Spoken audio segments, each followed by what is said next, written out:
आइए आज हम ध्यान के विषय में बात करते हैं। ध्यान एक ऐसी प्रक्रिया है जो मनुष्य के जीवन में बहुत से चमत्कार कर सकती है। चमत्कार सभी को प्रिय हैं, अर्थात चुटकियों में शरीर का रोग चला जाए, मन में आया हुआ दुख जो है वह समाप्त हो जाए, किसी प्रकार का स्ट्रेस अगर हमारे जीवन में है तो वह एकाएक समाप्त हो जाए। और ये सारे फायदे अगर हमें बिना किसी दवाई के, बिना किसी औषधि के, बिना कोई टैबलेट कैप्सूल खाए हुए अगर मिल जाएं और किसी दूसरे की मदद से नहीं, स्वयं ही कुछ समय के लिए अपने विचारों पर ध्यान केंद्रित करें और ये हमें लाभ मिल जाए, तो इससे फिर ज़्यादा हमें चाहिए भी क्या।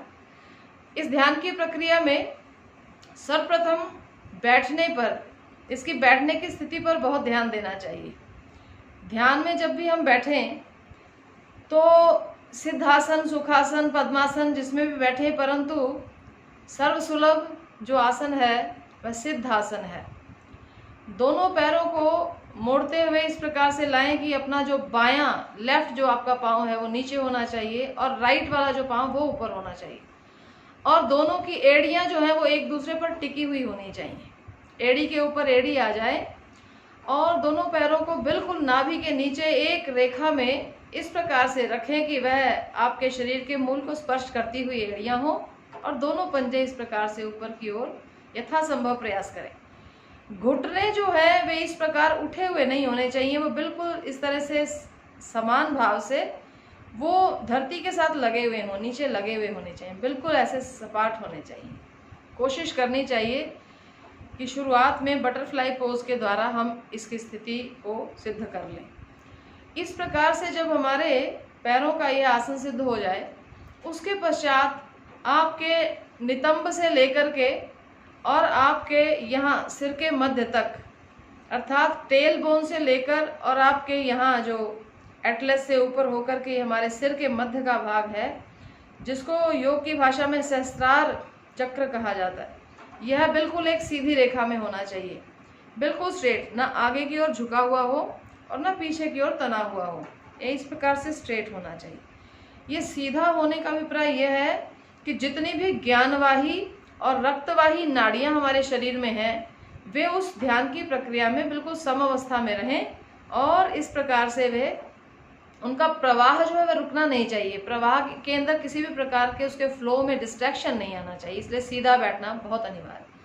और ये जो दोनों हाथ हैं, इनको इस प्रकार से या तो मृग मुद्रा या किसी भी अन्य मुद्रा के अंदर, ये जो हमारी तर्जनी अंगुली है, इसमें से ऊर्जा का सर्वाधिक प्रवाह बहता है, तो इसको इस प्रकार अंगुष्ठ के मूल में भी लगा लिया जाता है। इस प्रकार दोनों घुटनों पर हाथों को टिका करके बिल्कुल शांत अवस्था में हम अपने पहले शरीर को टिकाएं। इस शरीर की इस स्थिति में आने के बाद जब हमारा ये जो शरीर है, यहाँ सहस्त्रार चक्र से लेकर के पूरे शरीर के अंदर 72 करोड़ ज्ञानवाही नाड़ियों का एक पूरा का पूरा तंत्र है ये शरीर, ऐसा हमारे योग के शास्त्रों में सुनने को मिलता है। 72 करोड़ में से फिर 72,000, पुनः 72,000 में से 7200, फिर उसमें से केवल 72, और 72 में से केवल 14 ज्ञानवाही नाड़ियां वो हैं जो प्रमुख मानी जाती हैं।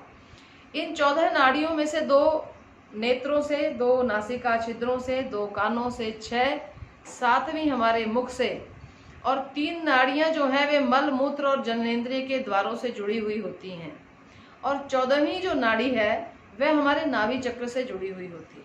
तो इस प्रकार से यहाँ से प्रवेश करने वाली यह ऊर्जा की जो हमारी ज्ञानवाही नाड़ियां हैं, इनका यह स्वभाव है।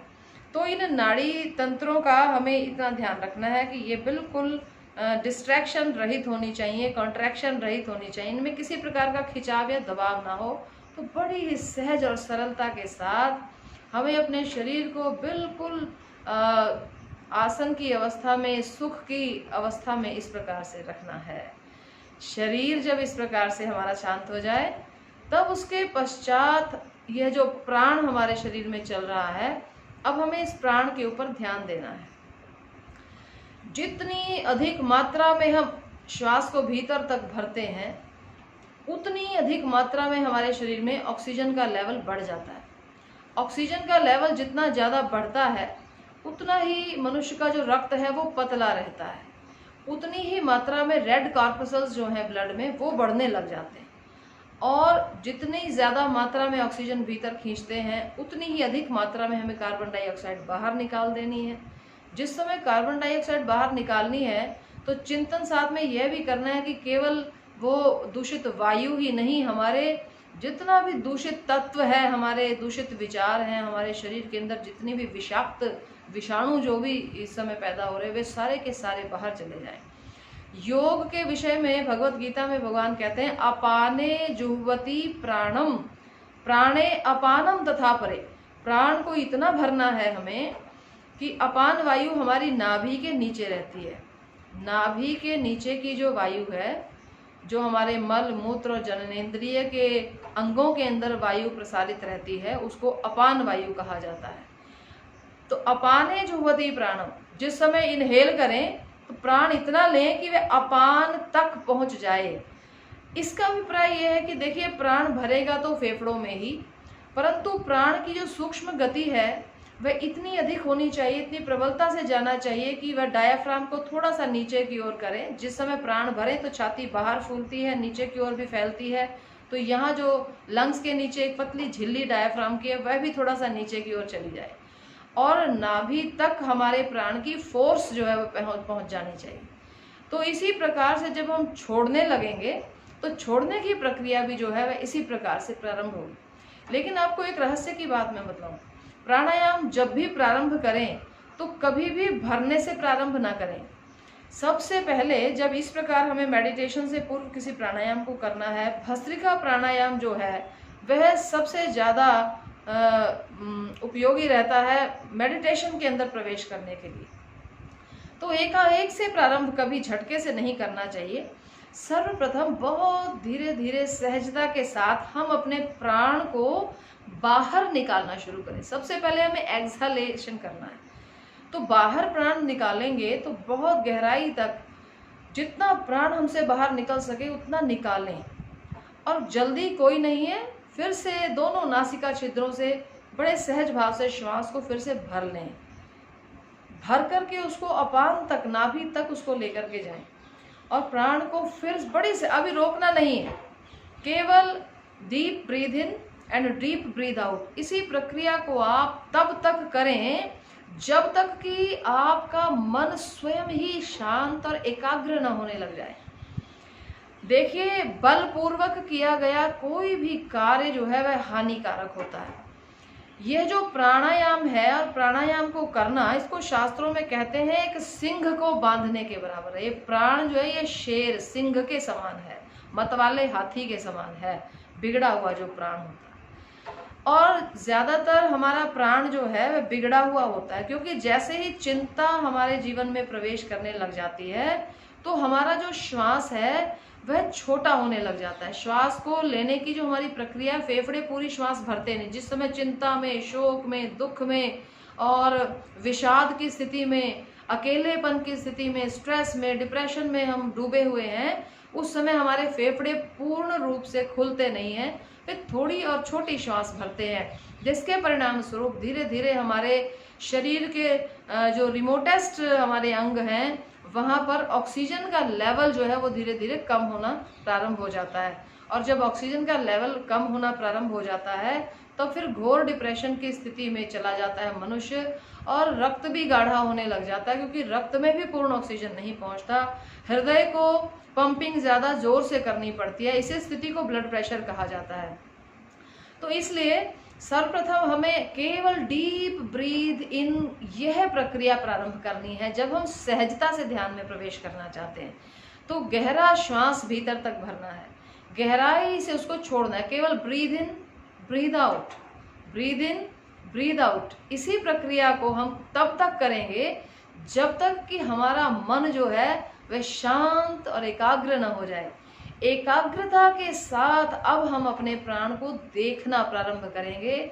जिस समय प्राण हमने डीप ब्रीथ आउट किया है, तो ब्रीथ आउट करने के बाद अब हम कुछ देर के लिए अपनी श्वास को रोक के रखेंगे, भीतर खाली, श्वास बाहर, और अब थोड़ी देर के लिए हम होल्ड करेंगे यहाँ पर।